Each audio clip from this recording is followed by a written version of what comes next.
La cité scolaire Augustin-Thierry est un établissement blésois d'enseignement public riche d'une longue histoire. Actuellement, la cité accueille plus de 1700 élèves, dans plusieurs bâtiments, répartis dans un vaste parc de 14 hectares. Collégiens, lycéens et étudiants cohabitent dans ce campus. Nous avons appris qu'une partie de notre cité scolaire serait bientôt dédiée à l'accueil de personnes atteintes de troubles psychiatriques. Nous avons mené notre petite enquête et interrogé des personnes dans l'établissement. A priori, ma réaction serait pourquoi pas, que c'est une bonne idée. Maintenant, il faut savoir comment cet hôpital serait délimité par rapport à l'espace lycée. C'est une bonne chose, on va dire. C'est une bonne chose. Pourquoi ça en serait une mauvaise? On aurait peur de sortir après, de les côtoyer, de parler avec eux. Pourquoi vous pensez qu'ils peuvent être dangereux, par exemple? Ah bah oui, parce qu'ils ont des raisons d'être dans cet hôpital psychiatrique. Est-ce que ça me fait peur? Non.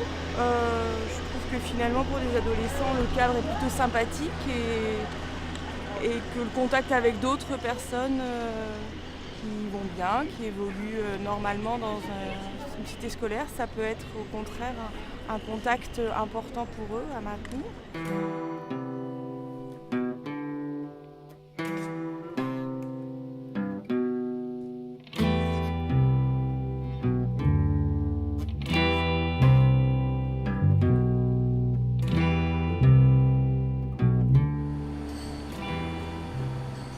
Nous-mêmes, on a eu déjà l'occasion d'avoir, alors pas des handicapés psychiatriques, mais on a intégré dans notre équipe de cuisine déjà des handicapés d'ordre malentendant et tout se passe déjà très bien avec eux.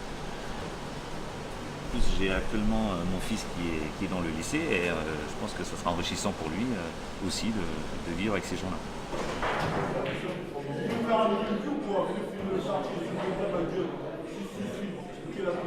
Du jamais vu dans une cité scolaire, enfin je pense. Enfin, toutefois, c'est pas comment dire, on n'est pas dans le cadre d'un établissement spécialisé pour ce genre de cas, donc. Mais après mélanger les publics, je sais pas. Dans la question, ça demandera de l'adaptation, enfin sur toutes les structures de l'établissement. Mais sinon, enfin je me prononce pas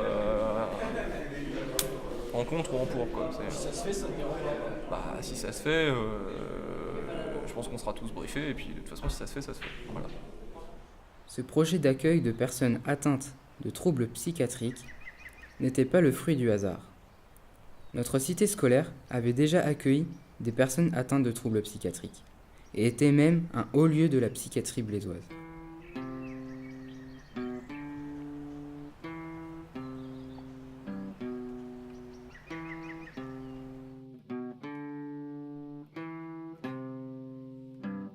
Dans les années 1860, je crois, le docteur Lunier a pris la tête de ce qui était déjà un hôpital psychiatrique depuis le début du 19e siècle. Ici, on est dans le bâtiment Hugo, c'est-à-dire la partie la plus ancienne de ce qui est aujourd'hui la cité scolaire.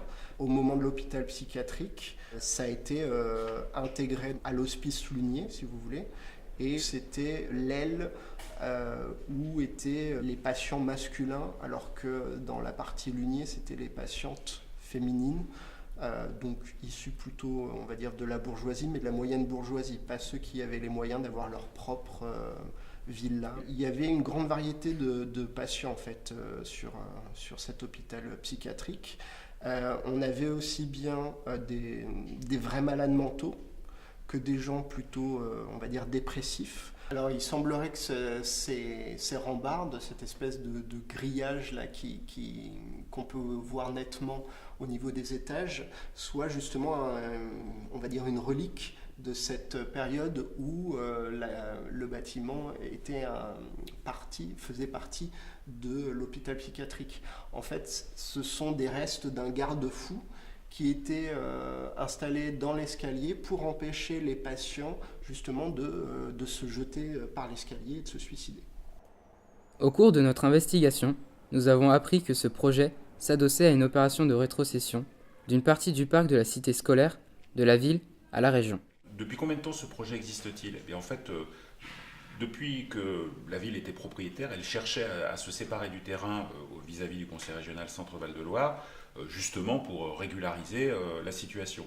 La régularisation foncière date maintenant d'un peu plus d'1 an, puisque j'ai sous mes yeux l'acte qui a été signé entre la ville, le maire de la ville et le président de la région Centre-Val de Loire. Cet acte date du 27 février 2015.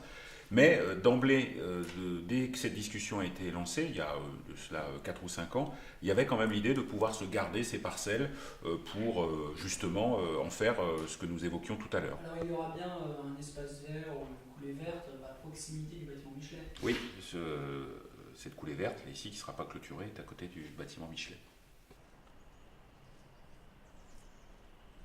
Bonjour. Bonjour. Merci de nous accueillir aujourd'hui dans le bâtiment Michelet. Pouvez-vous nous résumer à peu près l'histoire de ce bâtiment ? Il servait à l'origine de dortoir pour accueillir les élèves donc internes de la cité scolaire. Le nombre d'internes a diminué, le nombre global des élèves aussi, donc les besoins sont moins importants aujourd'hui. Merci. Merci. Alors, comme vous pouvez le constater, on est vraiment ici au rez-de-chaussée avec des perspectives très ouvertes, des espaces qui sont plus grands que des salles de classe habituelles et une succession de part et d'autre du couloir d'espaces qui sont quand même des espaces assez vastes.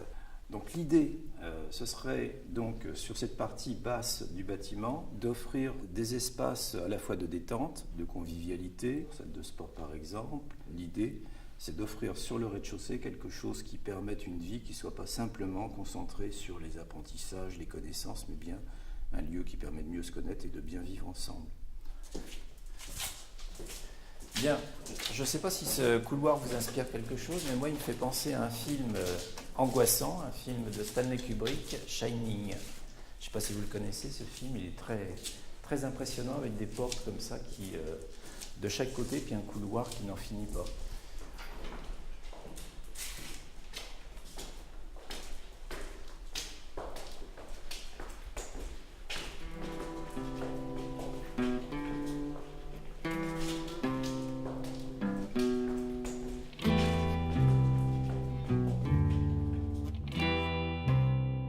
L'espace donc détente, on arrive sur l'espace réservé à l'accueil, à l'hébergement et au repos.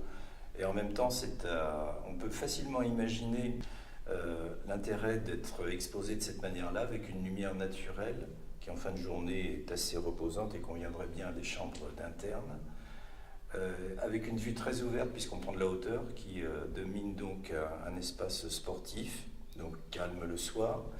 Et puis au loin, une vue qui se perd sur la ville avec le quartier résidentiel au fond des provinces. Nous avons contacté quelques spécialistes pour avoir des informations sur la psychiatrie actuelle et pour mieux connaître les futurs résidents de la cité scolaire.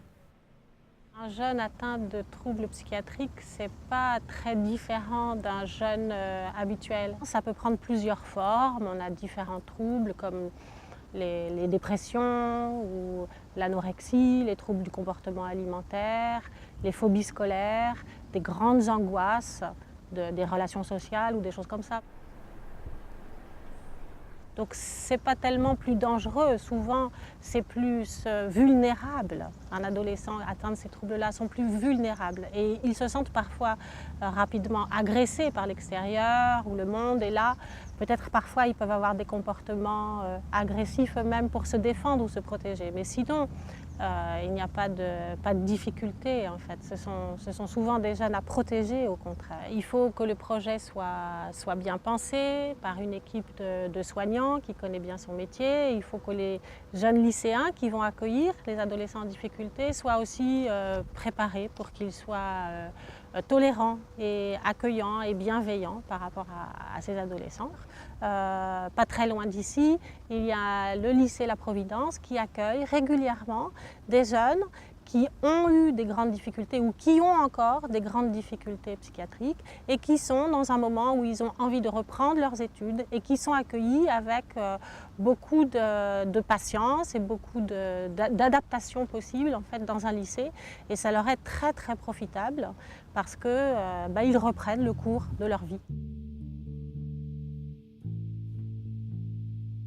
Fiction ou réalité, quoi qu'il en soit, Ce projet est devenu une évidence pour nous.